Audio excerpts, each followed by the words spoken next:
प्रधानमंत्री मोदी की कुछ योजनाएं केवल वर्तमान के लिए होती हैं और कईयों के प्रभाव दूरदर्शिता का उदाहरण साबित होते हैं। कई बार केंद्र सरकार के छोटे छोटे कदम भविष्य के लिए लाभकारी साबित हुए हैं और ये अपने आप में ही अप्रतिम है। हाल ही में ऑस्ट्रेलिया द्वारा भारत की वैक्सीन कोवैक्सीन को सहमति मिलने पर केंद्र की वैक्सीन डिप्लोमेसी सटीक प्रमाणित हो गई है। क्या है सारा मामला, जानेंगे TFI पर मेरे यानी दीक्षा नेगी के साथ।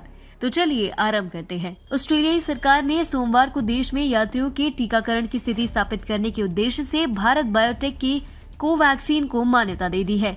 सरकारी बयान में कहा गया कि कोवैक्सीन और कोविशील्ड दोनों ही वैक्सीनों को पूर्व घोषित मान्यता के साथ एवं भारत के कई नागरिकों के साथ साथ अब अन्य देशों में जहां इन टीकों को व्यापक रूप से लगवाया गया है, अब उन देशों से भी इन दोनों वैक्सीनों को लगवा चुके यात्रियों को ऑस्ट्रेलिया में प्रवेश पर पूरी तरीके से टीकाकरण युक्त माना जाएगा, यानी वैक्सीनेटेड समझा जाएगा। इसके अलावा चुपचाप बिना मास्क पहने PM मोदी ने G20 सम्मेलन में भी सबको संदेश दे दिया है कि भारत अपने दम पर क्या क्या कर सकता है। जहां अन्य देशों के राष्ट्रीय अध्यक्ष मास्क में दिखाई दिए, तो वहीं PM मोदी ने स्वयं कोरोना के टीकों की दोनों डोज लगवाने के बाद पूरी तरीके से वैक्सीनेटेड होकर बिना मास्क में दिखे। ऑस्ट्रेलिया में चिकित्सीय सामान प्रशासन यानी TGA द्वारा मूल्यांकन और अनुमोदन प्रक्रिया के बाद ही कोविड-19 टीकों को उपयोग के लिए अनुमोदित किया जाता है। सोमवार को भारत में ऑस्ट्रेलिया के उच्चायुक्त बेरी ओफेरल ने एक ट्वीट में बताया, आज चिकित्सीय सामान प्रशासन ने निर्धारित किया है कि यात्रियों के टीकाकरण की स्थिति स्थापित करने के उद्देश्य से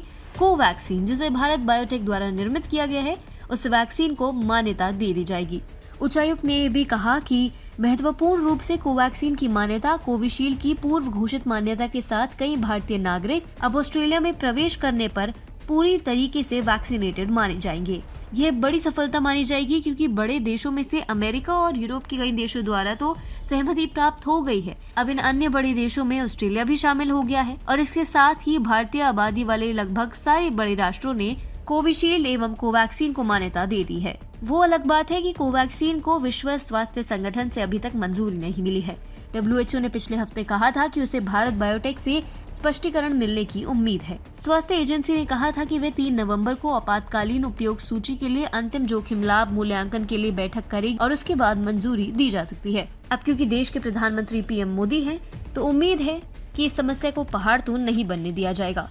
G20 सम्मेलन में इस समस्या का भी हल ढूंढ लिया गया। PM मोदी ने खुद शनिवार को अन्य G20 देशों के नेताओं को सूक्ष्मता से अवगत कराया कि दुनिया भर में वैक्सीन असमानता को समाप्त करने में मदद करने की भारत की क्षमता उस गति पर निर्भर करेगी जिस पर WHO कोवैक्सीन और अन्य कोविड-19 की टीकों एवं दवाइयों को मंजूरी देगा। बिना मास्क पहने उन्होंने बता दिया है कि हर बार समस्या के लिए अमेरिका और यूरोप पर निर्भर रहना आवश्यक नहीं है। भारत ऐसे भी हल ढूंढ सकता है। चीन WHO से कितनी भी कोशिश करके भारत की वैक्सीन को रुकवाना चाहे, लेकिन भारत बहुत बड़े जवाब के साथ G20 में शामिल हुआ।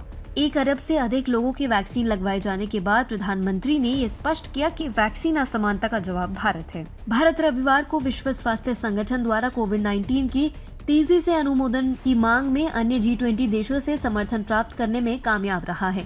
भले ही प्रधानमंत्री मोदी की सरकार चुपचाप WHO को भारत बायोटेक द्वारा विकसित कोवैक्सीन को बहुप्रतीक्षित करने की मंजूरी देने के लिए प्रेरित कर रही है, साथ ही साथ भारत सरकार सभी G20 देशों को टीकों की मंजूरी देने की प्रक्रिया को भी तेज करने की आवश्यकता पर सहमत भी करा सकती है और भारत सरकार इस दूसरे रास्ते को लेकर बेहद आशावादी भी नजर आ रही है। वाणिज्य और उद्योग मंत्री पीयूष गोयल ने रोम में कहा, इस बात पर सहमति बनी है कि हर कोई वैक्सीन अनुमोदन और आपातकालीन उपयोग प्राधिकरण के लिए WHO की प्रक्रियाओं को अनुकूलित करने और टीकों को तेजी से पहचानने के लिए WHO को मंजूरी प्राप्त करने में मदद करेगा। अगर एक रास्ता चीन बना रहा है तो दूसरा भारतीय सरकार भी बनाना जानती है। ये उन लोगों के मुंह पर करारा तमाचा है जो भारत की वैक्सीन डिप्लोमेसी पर प्रश्न चिन्ह खड़ा कर रहे थे। ये उन लोगों के मुंह पर भी तमाचा है जो PM मोदी की अंतर्राष्ट्रीय समझ पर प्रश्न चिन्ह खड़ा कर रहे हैं। G20 के सहारे ही एक तमाचे से कई गाल लाल हो गए हैं।